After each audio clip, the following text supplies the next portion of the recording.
Hi friends, welcome to Hema vlogs అండి. అందరూ ఎలా ఉన్నారు? బాగున్నారా? నేనైతే ఇవాళ తెలంగాణ స్టైల్‌లో మటన్ కర్రీ అయితే చేసి చూపించబోతున్నాను. చాలా చాలా టేస్టీగా ఉంటుంది అండ్ మంచి గ్రేవీతో. సో వీడియో ఎక్కడ కూడా స్కిప్ చేయకుండా ఎండింగ్ వరకు చూసేసేయండి. ముందుగా స్టవ్ ఆన్ చేసి బౌల్ అయితే పెట్టుకొని 2 పావుల ఆయిల్ అయితే వేసుకోవాలండి. బగారా లీఫ్ ఒక 2 వేసుకోండి. చూపించిన మసాలాలన్నీ కూడా వేసేసుకుందాము. ఆ తర్వాత పెద్ద సైజు ఆనియన్స్ అయితే ఒక 2 తీసుకొని సన్నగా చాప్ చేసి వేసుకోవాలి. ఒక 4, 5 పచ్చిమిర్చి అయితే వేసుకోవాలి. ఇవన్నీ కూడా లో టు మీడియం ఫ్లేమ్లో పెట్టేసి మంచిగా గోల్డెన్ కలర్ వచ్చేంత వరకు అయితే వేయించుకోవాలి. సో ఆ తర్వాత కొంచెం పుదీనా వేసేసుకుందాము. పుదీనా వేసేసుకోవాలి. ఇదంతా కూడా మంచిగా కలుపుకోవాలండి. ఇవన్నీ గోల్డెన్ కలర్ వచ్చేంత వరకు అయితే మంచిగా వేయించుకోవాలండి. చూడండి, లో టు మీడియం ఫ్లేమ్లో పెట్టేసి మంచిగా వేయించుకోవాలి. గోల్డెన్ కలర్ వచ్చేసాయి కదండి. ఇప్పుడైతే నీట్గా వాష్ చేసిన మటన్ అయితే హాఫ్ కేజీ అయితే తీసుకుంటున్నాను నేను. హాఫ్ కేజీ మటన్ వేసేసుకుందాము. వేసుకొని ఇదంతా కలిసేటట్టుగా కలుపుకోండి. ఒక 5 ఆర్ 10 మినిట్స్ మంచిగా మూత పెట్టేసి వాటర్ అన్నీ రిలీజ్ అవుతాయి కదండి. ఆ వాటర్ అన్నీ ఇనికిపోయేదాకా మనం మొత్తం బాయిల్ చేసుకోవాలి మటన్ అయితే. సో ఆయిల్ అంతా పైకి తేలేంత వరకు అయితే మంచిగా బాయిల్ చేసుకోవాలి. చూడండి, ఈ విధంగా వాటర్ అన్నీ పైకొచ్చేసాయి గదా! ఇంకా వాటర్ అన్నీ ఇనికిపోవాలి. మొత్తం కంప్లీట్‌గా ఇనికిపోయి ఆయిల్ అయితే పైకి తేలాలి.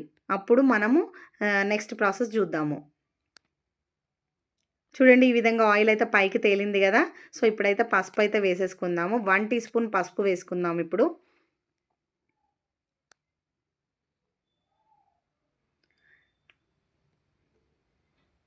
ఇది చపాతీలోకి, పూరీలోకి అండ్ రైస్‌లోకి చాలా చాలా టేస్టీగా ఉంటుందండి.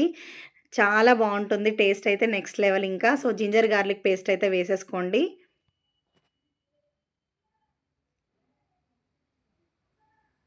ఇలా వేసి మొత్తం అంతా కలుపుకోవాలి. ఒక 5 మినిట్స్ అలా మూత పెట్టేసేయండి. అల్లం పేస్ట్ అండ్ అల్లం పేస్ట్, పసుపు దానికి మంచిగా పట్టేస్తుంది ముక్కకైతే. రుచికి సరిపడినంత సాల్ట్ అయితే వేసేసుకుందాము.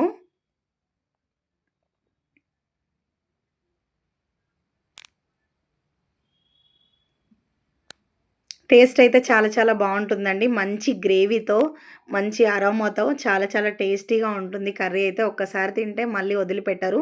అంత బావుంటుందయితే. టేస్ట్ అయితే next level. So half KG మటన్‌కి నేను 2 స్పూన్స్ అయితే చిల్లీ పౌడర్ వేసుకుంటున్నాను. 2 స్పూన్స్ కోకోనట్ పౌడర్ యాడ్ చేసుకోవాలి. 1 టీ స్పూన్ ధనియా పౌడర్ వేసుకోవాలి. ఇవన్నీ కూడా వేసి ముక్కకి మంచిగా పట్టేటట్టయితే మంచిగా అంతా కలుపుకోవాలి.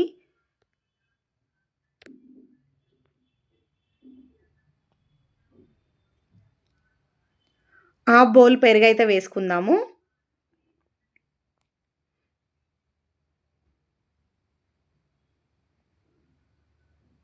ఒక్క ముద్ద గూడా మిగిల్చారండి. అంత బావుంటుంది కర్రీ అయితే. ప్లేట్ మొత్తం ఖాళీ అవ్వాల్సిందే. అంత టేస్టీగా ఉంటుంది. సో టేస్ట్ అయితే నెక్స్ట్ లెవెలు.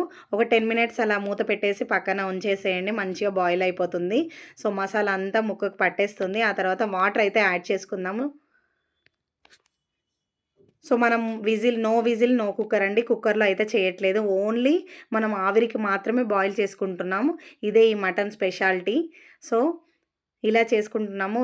కుక్కర్‌లో చేస్తే అంత టేస్టీగా ఉండదు. సో ఆవిరికి చేస్తే చాలా చాలా బావుంటుంది. సో ఇప్పుడు ఆ బౌల్ మీదనే ఒక ప్లేట్ అయితే పెట్టేసుకోవాలండి. పెట్టేసుకొని ఆ ప్లేట్ నిండా వాటర్ అయితే వేసేసుకుందాము.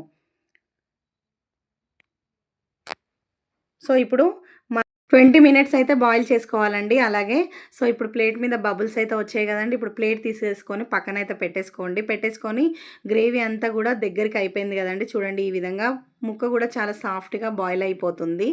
కొంచెం ఒక 5 ఆర్ 10 మినిట్స్ అలా మొత్తం గ్రేవీ అంతా దగ్గరికి అయ్యేవరకి బాయిల్ చేసుకొని, ఆ తర్వాత కొంచెం కొత్తిమీర అయితే వేసేసుకుందాము.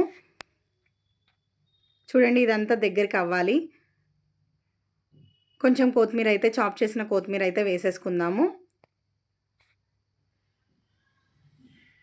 ఎంతో రుచికరమైన తెలంగాణ స్టైల్ మటన్ కర్రీ అయితే రెడీ అయిపోయింది ఫ్రెండ్స్. చాలా చాలా టేస్టీగా ఉంటుంది. సో ఒక్క ముద్ద తినాల్సిన వాళ్ళు 4 ముద్దలు ఎక్కువగానే తింటారు. అంత బావుంటుంది కర్రీ అయితే. టేస్ట్ అయితే చాలా చాలా బావుంటుంది. సో నా వీడియో మీకు నచ్చినట్టయితే ఒక్కసారి ట్రై చేయండి. సో మంచి గ్రేవీతో కర్రీ అయితే రెడీ అయిపోయింది ఫ్రెండ్స్. ఇంకా సర్వింగ్ బౌల్‌లో తీసుకొని సర్వ్ చేసుకోవడమే. ఎంతో రుచికరమైన మటన్ కర్రీ అయితే రెడీ అయిపోయింది. నా వీడియో మీకు నచ్చినట్టయితే లైక్ చేయండి, షేర్ చేయండి, సబ్స్క్రైబ్ చేసుకోండి. Thanks for watching. Bye bye friends. మరొక వీడియోతో మళ్ళీ మీ ముందుకైతే వచ్చేస్తాను. Bye friends.